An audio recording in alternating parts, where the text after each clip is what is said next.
Hi friends. சமீப நாட்களாக ஒரு நியூஸ் எல்லா இடத்துலையும் ஓடிட்டு இருக்கு. அதாவது பேர்ட் ஃப்ளூ, H5N1 வைரஸ். அட, இது என்ன புதுசா, முன்னாடியே வந்ததே அப்படின்னு நினைக்கிறவங்களும் இருக்கலாம். ஆனால் இப்போ சுச்சுவேஷன் கொஞ்சம் சீரியஸாக இருக்குது. என்ன நடக்குது அப்படின்னா, தமிழகத்தில் சில பகுதிகளில் காகங்கள், கோழிகள் மற்ற பறவைகள் ஒரே நேரத்தில் நிறைய இறந்து கிடக்கிற மாதிரி செய்திகள் வருது. சாதாரணமாக ஒரு பறவை செத்தா சரி, ஆனால் ஒரு ஏரியாவில் 1000+ 1000+ பறவைகள் செத்துருக்குன்னா அங்கே கண்டிப்பாக ஏதோ இஷ்யூ இருக்குது.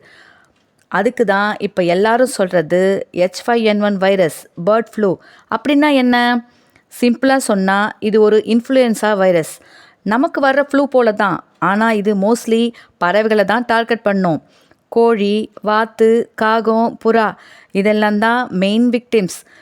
இதனால தான் இதுக்கு பேர்ட் ஃப்ளூன்னு பேர். அப்போ மனிதர்களுக்கு இது வராதா? இங்கே தான் ட்விஸ்ட். இந்த வைரஸ் பொதுவாக பேர்டில் தான் இருக்கும். ஆனால் ப்ராப்பராக குக் பண்ணாத சிக்கன், எக் இதன் மூலமாக மனிதர்களுக்கு வர வாய்ப்பு இருக்குது. மனிதர்களுக்கு வந்தால் என்ன ஆகும்? ஆரம்பத்தில் சாதாரணமாக காய்ச்சல் தான் நினைப்போம். Fever, cough, throat pain, body pain. ஆனால் சில பேருக்கு ப்ரீத்திங் ப்ராப்ளம், லங் இன்ஃபெக்ஷன் வரைக்கும் போகுது. அதனால தான் டாக்டர்ஸ் ரொம்ப அலர்ட்டாக இருக்காங்க.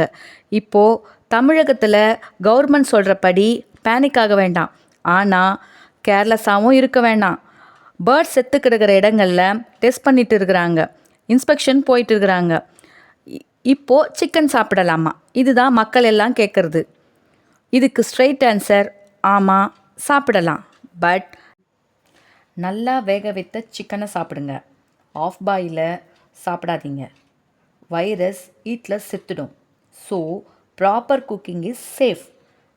நாம் என்ன பண்ணணும்? இதுதான் முக்கியம். இறந்த பறவைகளை டச் பண்ணக்கூடாது. பேர்ட் டெத் அதிகமாக இருக்கிற ஏரியாவுக்கு போகாதீங்க. ஃபீவர், காஃப், ப்ரீத்திங் இஷ்யூ இருந்தால் டிலே பண்ணாமல் ஹாஸ்பிட்டலில் போய் பாருங்கள். இது பேனிக் சிச்சுவேஷன் கிடையாது, ஆனால் அலர்ட் சிச்சுவேஷன். H5N1 வைரஸ் நம்ம லைஃப்பை ஸ்டாப் பண்ணுற அளவுக்கு பெருசாக இல்லை, ஆனால் நமக்கு வராதுன்னு இக்னோர் பண்ணுற அளவுக்கு சின்னதில்லை. ரைட் இன்ஃபர்மேஷன் ப்ளஸ் பேசிக் ப்ரிகாஷன்ஸ் இதுவே போதும். இந்த வீடியோ யூஸ்ஃபுல்லாக இருந்தால் லைக் பண்ணுங்கள், ஷேர் பண்ணுங்கள். இப்படி இம்பார்ட்டன்ட் நியூஸுக்காக சேனலை சப்ஸ்கிரைப் பண்ணுங்கள். தேங்க்யூ.